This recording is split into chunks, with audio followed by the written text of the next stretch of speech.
لبیک لبیک ان الحمد والنعمت. محترم حجاج کرام، حج اور عمرے کا احرام باندھنے کے بعد آپ کے لیے مندرجہ ذیل باتوں کا جاننا ضروری ہے، کیونکہ محرم پر کچھ ذمہ داریاں اللہ تعالی کی طرف سے عائد ہوتی ہیں. مثلا بال نہ کاٹے، لیکن اگر خود بخود بال جھڑ جائیں تو کوئی حرج نہیں.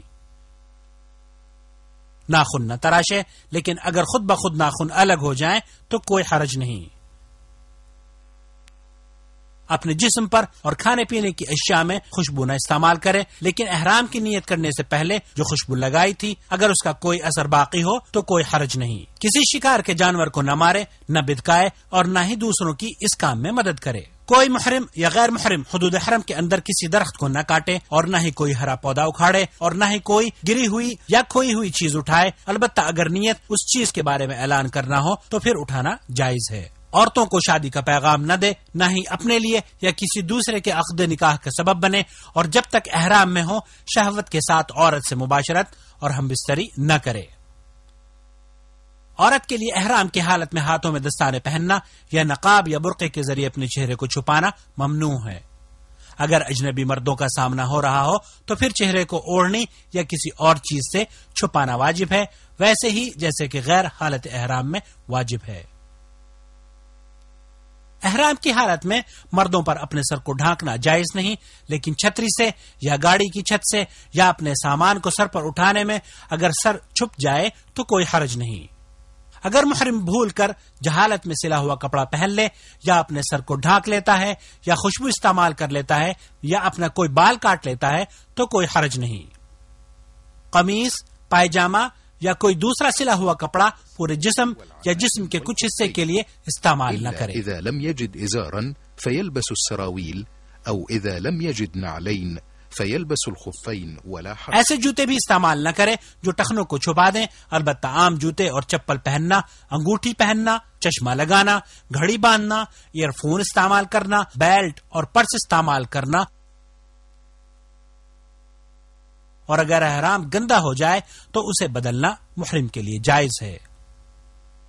سر اور جسم کو دھونا بھی جائز ہے، اور اگر محرم کے کوئی زخم لگ جائے تو کوئی حرج نہیں. اور واضح رہے کہ احرام کے لیے کوئی خاص نماز مشروع نہیں، جیسا کہ بعض لوگوں کا خیال ہے. اللہ تعالیٰ نے جن اعمال کو فرض قرار دیا ہے ان کا التزام کرے. مثال کے طور پر 5 وقت نماز با جماعت ادا کرے. جن کاموں سے اللہ تعالیٰ نے روکا ہے ان سے دور رہے. بد کلامی، فحش باتیں، جنگ و جدال اور دیگر نافرمانی کے تمام کاموں سے بچتا رہے. اب آپ کا قافلہ اللہ کے فضل و کرم سے مکۃ المکرمہ میں داخل ہونے والا ہے. یہ وہ گھڑی آ پہنچی ہے جس کا ایک مسلمان کو بڑی ہی بےتابی سے انتظار رہتا ہے. داخلے سے پہلے اگر میسر ہو تو غسل کر لینا سنت ہے. اب آپ بیت اللہ الحرام میں داخل ہونے لگے ہیں. واضح ہے کہ دوسری مساجد کی طرح اس مسجد الحرام میں بھی داخل ہوتے وقت آپ کو اپنا داہنا پیر مسجد کے اندر پہلے رکھنا چاہیے. یہ اللہ کے رسول صلی اللہ علیہ وسلم کی سنت ہے. اور داخل ہوتے وقت یہ کہنا بھی سنت ہے: اعوذ باللہ العظیم وبوجہہ الکریم وسلطانہ العظیم من الشیطان الرجیم، بسم اللہ والصلاة والسلام علی رسول اللہ، اللہم افتح لی ابواب رحمتک. پھر محرم کو چاہیے کہ نہایت اطمینان اور سکون کے ساتھ اپنے قدموں کو کعبہ مشرفہ کی طرف بڑھائے اور استباع کرے. استباع یہ ہے کہ احرام کی اوپر والی چادر کو دائیں کندھے کے نیچے سے نکال کر دوسرے کندھے پر ڈال لے، کیونکہ اللہ کے رسول صلی اللہ علیہ وسلم نے ایسا ہی کیا تھا. اس کے بعد حجر اسود کی طرف جائے اور اپنے طواف کا آغاز حجر اسود سے کرے. حجر اسود کا بوسہ لینے میں کسی قسم کی مزاحمت نہ کرے اور نہ ہی وہاں کھڑا ہو کر بھیڑ کرے، بلکہ چلتے ہوئے اشارہ کرتا چلے. مسلمانوں کو اذیت دینا بہت غلط بات ہے.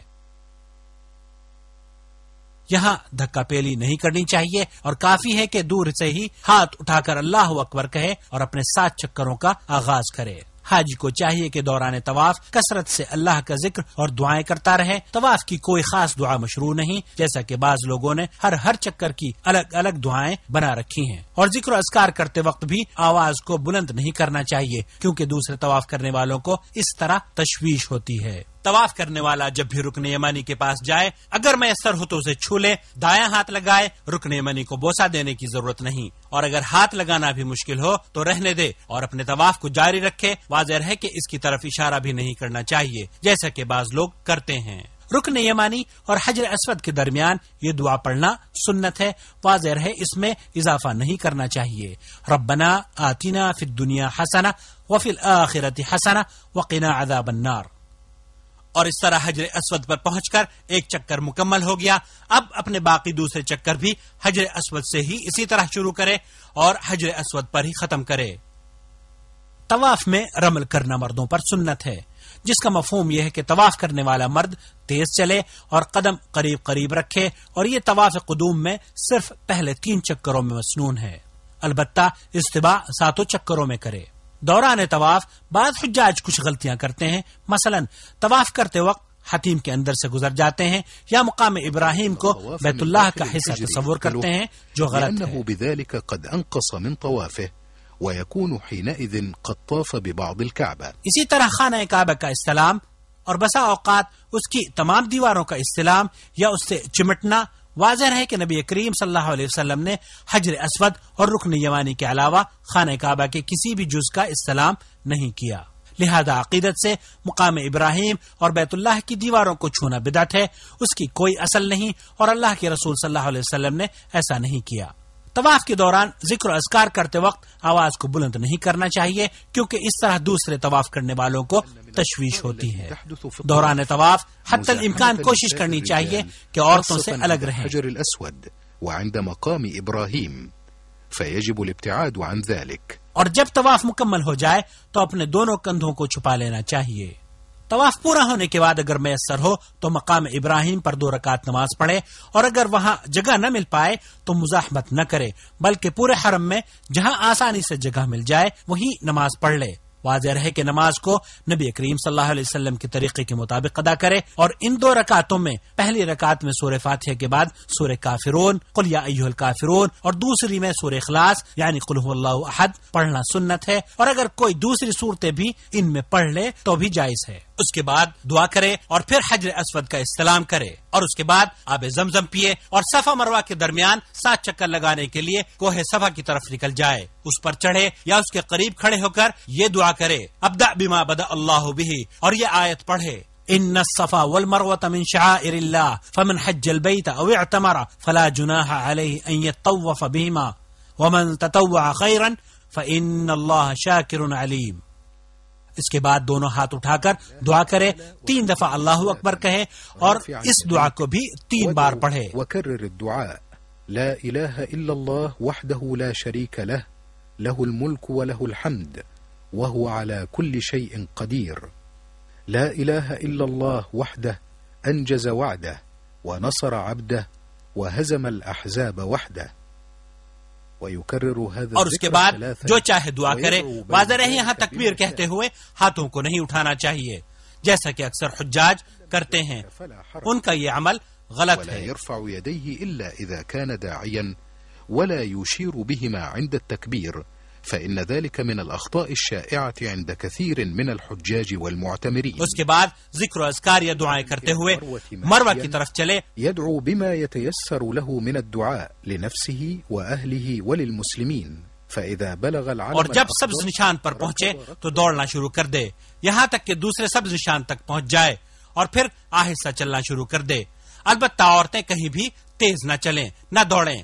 پھر وہ اوپر چڑھے یا اس کے پاس ٹھہرے اور وہی کرے جو صفا پر کیا تھا. تصل أخي الحاج إلى المروة فاستقبل الكعبة وقل ما قلته من الذكر عند صعود الصفا وادعو بما شئت. پھر مروہ سے اترے اور صفا کی طرف چلے، اور جب سبز نشان پر پہنچے تو پھر دوڑنا شروع کر دے، ورنہ باقی جگہوں پر آہستہ ہی چلنا چاہیے. صفا سے مروہ تک کا جانا 1 چکر ہوتا ہے، اور اسی طرح مروہ سے صفا کو آنا دوسرا چکر کہلاتا ہے.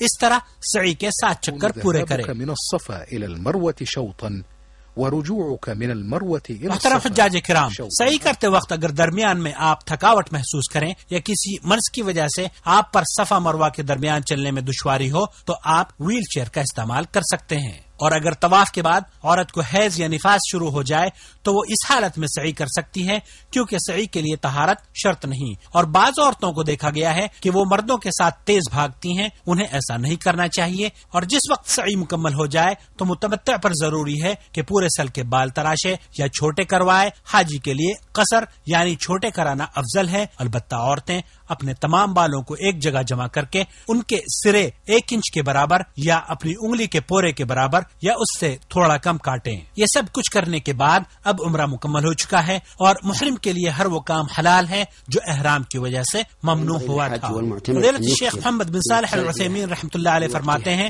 کہ معتمر کو چاہیے کہ احرام باندھنے کے بعد سے لے کر طواف شروع کرنے تک اور حاجی کو حج کا احرام باندھنے سے لے کر 10 ذی الحجہ تک یعنی بڑے جمرے کو کنکریاں مارنے تک تلبیہ کثرت کے ساتھ پکارتا رہے۔ لبیک اللہم لبیک لبیک لا شریک لک لبیک ان الحمد والنعمت لک والملک لا شریک لک۔ 8 ذی الحجہ کا دن جسے یوم ترویہ کہا جاتا ہے، تمام حجاج کرام آج کے دن حج کا احرام باندھ کر اللہ کے رسول صلی اللہ علیہ وسلم کی سنت کے مطابق مینا کی طرف روانہ ہوتے ہیں۔ بہتر یہ ہے کہ زوال سے پہلے مینا کے لیے نکلیں اور راستے میں کثرت سے تلبیہ کہتے رہیں اور مینا میں ظہر، عصر، مغرب، عشاء اور فجر کی نمازیں ادا کریں۔ ان میں سے جو نمازیں 4 رکعت والی ہیں اس میں قصر کریں یعنی 2 رکعت پڑھیں۔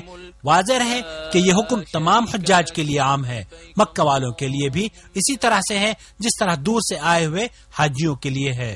حجاج کے لیے سنت یہ ہے کہ یہ وہ رات مینا میں گزاریں اور فجر کی نماز پڑھنے کے بعد اگلے دن یعنی 9 ذی الحجہ کو سورج طلوع ہونے کے بعد مینا سے عرفات کے لیے تلبیہ پکارتے ہوئے اللہ کا ذکر کرتے ہوئے روانہ ہوں۔ 9 ذی الحجہ کا دن جسے یوم عرفہ کہا جاتا ہے، اس دن حجاج کرام میدان عرفہ کی طرف نکلتے ہیں۔ مسلمان اس دن طلوع شمس سے لے کر غروب آفتاب تک عرفات کے میدان میں ٹھہرتے ہیں۔ حجاج کرام، اس دن کی بڑی فضیلت احادیث مبارکہ میں بیان ہوئی ہے۔ یہ وہ دن ہے جس کے بارے میں نبی کریم صلی اللہ علیہ وسلم نے ارشاد فرمایا، الحج عرفہ، حج عرفہ کے دن کا نام ہے۔ مصنون یہ ہے کہ اگر میسر ہو تو حاجی وادی نمرہ میں رہے، ورنہ تو پورا میدان عرفہ ٹھہرنے کی جگہ ہے اور متعدد مقامات پر ایسے سائن بورڈز بھی لگائے گئے ہیں جن میں حجاج کی سہولت کے لیے مقامات کی نشاندہی کر دی گئی ہے۔ محترم ضیوف الرحمان، اس دن جتنی بھی ہو سکے زیادہ سے زیادہ دعائیں مانگنی چاہیے۔ شاید کہ چند لمحات کی دعائیں پوری زندگی کی سیاہیوں کو دھو کر روشنی میں بدل دیں اور مصائب و آلام دور ہو جائیں۔ اس روز مسلمانان عالم کے لیے، اسلام کی سربلندی کے لیے، اپنے لیے، اپنے اقرباء اور اہل و عیال کے لیے دعائیں کرنی چاہیے۔ اور جب ظہر کا وقت ہو جاتا ہے تو امام صاحب خطبے کا آغاز کرتے ہیں۔ اس خطبے میں وہ امت مسلمہ کو واضح و نصیحت کرتے ہیں اور مسلمانوں کو مذہبی تعصب سے دور رہنے اور اخوت اور بھائی چارگی کا سبق دیتے ہیں۔ اس روز